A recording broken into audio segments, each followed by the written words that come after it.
Hi everybody, welcome back to the channel. So today we actually have an early closeout for the month of June, July.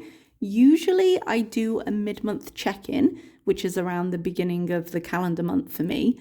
However, in this case, I'm actually traveling in the small hours of tomorrow morning.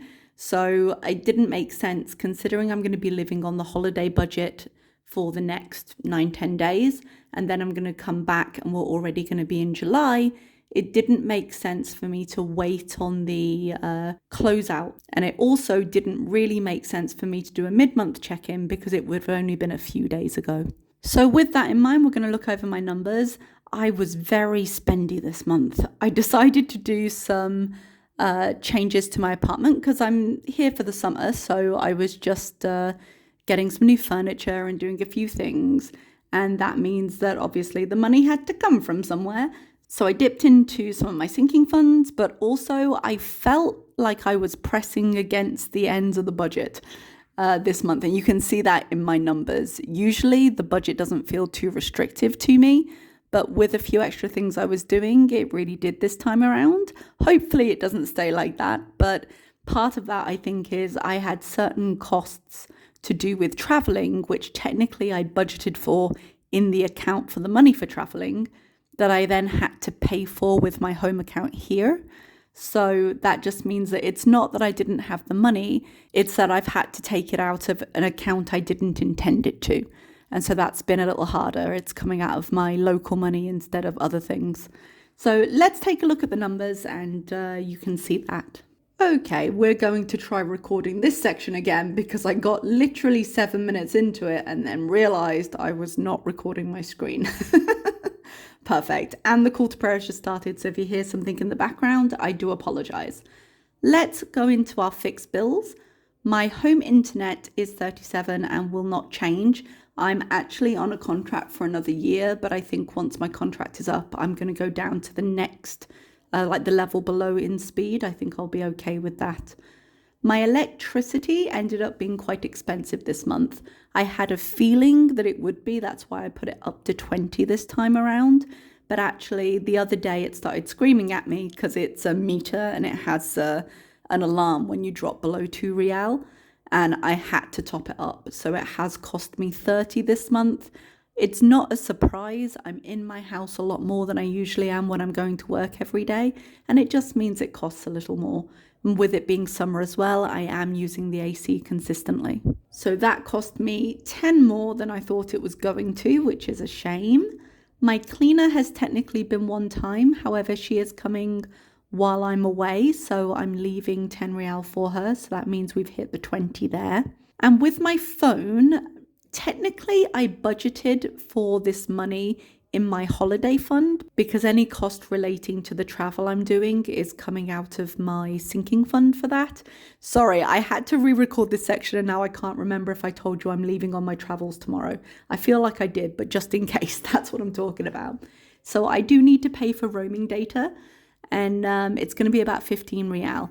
Now, I had put 7 real into this category because I was going to add some more money to my account so that when my bill came in for my cell phone, it would just take it out.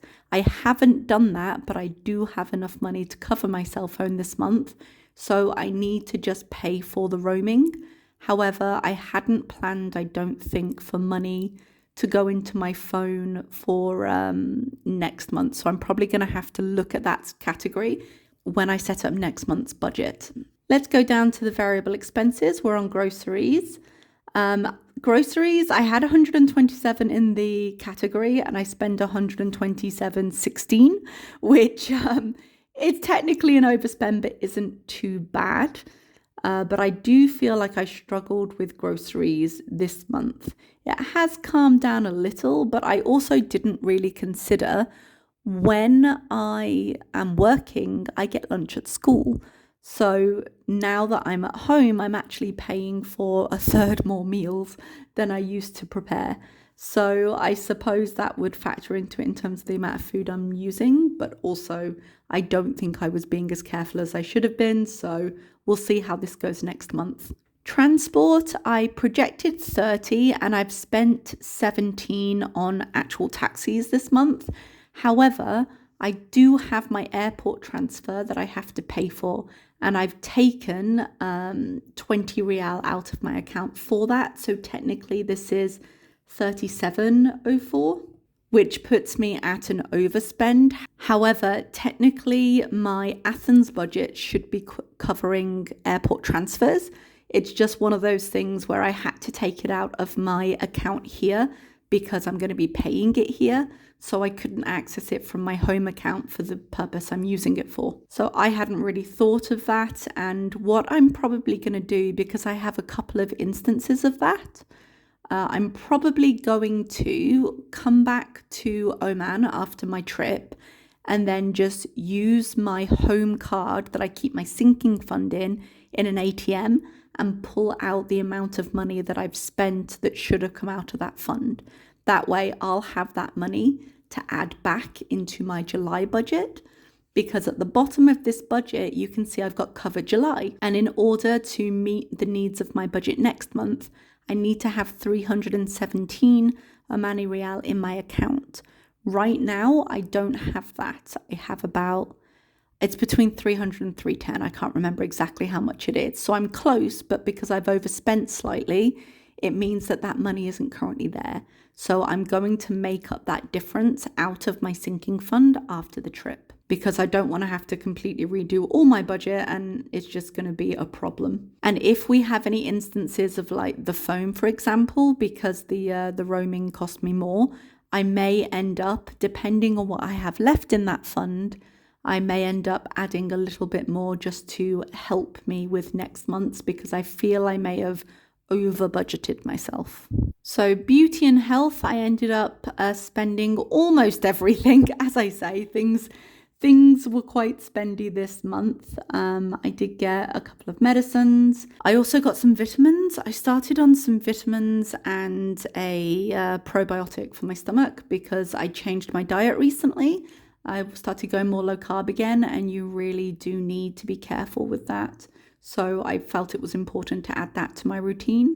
Miss Comb, I did end up spending all of it, and I ended up spending in my home sinking fund as well, which we'll look at in a minute. But I did get a lovely rug for my dining room, which you may have seen in my little apartment tour not long ago. Actually, was it in that video? I'm not sure. I'm not sure if it was there before I filmed that. But I went into Carrefour, which is a big international supermarket, hypermarket chain, and they had a home section and it was on offer because it was Eid. So they were selling a really nice rug for only 7 Rial, and I put that under my new dining table, so I was very happy. Spending, I gave myself 35, and I have just realized that I forgot to put my coffee in from yesterday. So I just need to add that right there. That's 30.2 total. And likely I'll get something in the airport when I go as well, but I do actually have a section for that in my budget of my other stuff. So depending on which account I take it out of, this may end up coming out of this budget too. Clothing, I did end up getting some things for my trip. I paid for some of it out of my sinking fund for pre-departure costs, which is how I usually account for that. However, because I had a clothing allowance, I used the 25 Rial first. And I did actually get a lounge set for home, which is definitely not pajamas. I'm not quite sure what the difference between a lounge set and pajamas are. I think it's just more acceptable to open the front dooring because it doesn't have obvious sleep motifs. But that was not for the holiday, and I don't care because I loved it. And then, as I mentioned, this is the money that's supposed to cover my budget for next month, which we might have to look at again. So when we put these all together, I did overspend this month. I had a little bit of money in my buffer, so I could for a little bit, but I am slightly under. I had about 10 in my buffer, but I am slightly under my needs for my July cover, and we'll look at that again later. Now, if we look over on my fixed bills, most of these payments get made at the beginning of the month, so nothing has really changed. I put my emergency fund in. I didn't have any additional spending that wasn't categorized, so that's still there. I paid my Spotify, I paid my YouTube, I paid into my private pension, and I paid into my future fund. So all of that is as normal. Now, when we go down to my sinking funds, you can see there have been a few changes. I paid into them as I was expecting. So I put 300 in travel to make up the 1,300 I had budgeted for this trip. That's not counting flights and hotels, but we'll talk about that when I get back. We have the 200 for the taxes, and then I put 50 into each of my sinking funds. But as you can see from the balances on these funds, I did spend. So I overspent by £96 in my home budget, and that's because of the redecoration I did. I ended up buying a chair, a cupboard set, a dining table, and a rug. So I did a fair amount with the money. I had £300 in there initially, and I overspent by the 96, so I ended up spending just under 400. However, I did also have a little bit of money in my home account that wasn't allocated because I like to keep a bit of buffer in there, and I have used that to help me out here. When we look at the July-August budget and open that up, you'll see what I'm doing there to combat this overspend because I'm not going to have a minus in that account. My medical got 50 as normal. It's now got 550 in. Gifts and Christmas has got 258 in because I paid into the account as normal, but I had some gifts that I bought before. So I didn't end up evening that out. I don't like my balances to have weird numbers on the end, so I prefer it to be nice round numbers. I realize I don't have any pennies or anything, but I like numbers that end in 0 where I can. So I am going to sort that out with the amounts I put to it next month because I'm a little bit OCD. And then my hair fund has 54 in it now because I contributed 50 this month because my friend is currently picking up my hair supplies. So that will sort that out. So that's how my budget is looking. Now, technically, I could have waited on some of these things, and I chose not to. I could have waited another month, but I felt like if I waited, I just wouldn't do it. And these were some things that I've been wanting to do for a while. And I have the money there to be able to do them. I don't want to get in the point where I'm so concerned with saving the money, I'm scared to spend it, because the point of saving it is have it to spend when I want to. But there's a couple of things I could have done, or not necessarily more cheaply, but I could have done one of these projects and then put the other one on to next month or something along those lines. And I didn't, so it is what it is. But there were some good deals on, and because it was Eid and I had the time. And the week after I broke up, I had a slightly feverish teacher brain where I was just like, I need a project. Let's reorganize the whole house. Is that justification? Potentially. But I chose to do what I chose to do, and I will show you how I'm adjusting things to account for that when we open up the next budget. So thank you so much for being here. I really appreciate it. And I am sure I will see you next time. Bye-bye.